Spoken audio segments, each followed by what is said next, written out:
المال والبنون زينة الحياة الدنيا، والباقيات الصالحات خير عند ربك ثوابا وخير أملا.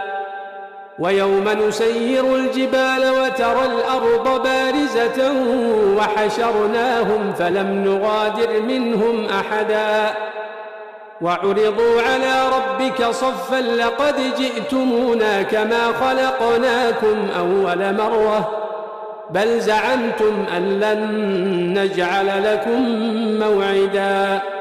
ووضع الكتاب فترى المجرمين مشفقين مما فيه ويقولون يا ويلتنا ما لهذا الكتاب لا يغادر صغيرة ولا كبيرة إلا أحصاها ووجدوا ما عملوا حاضرا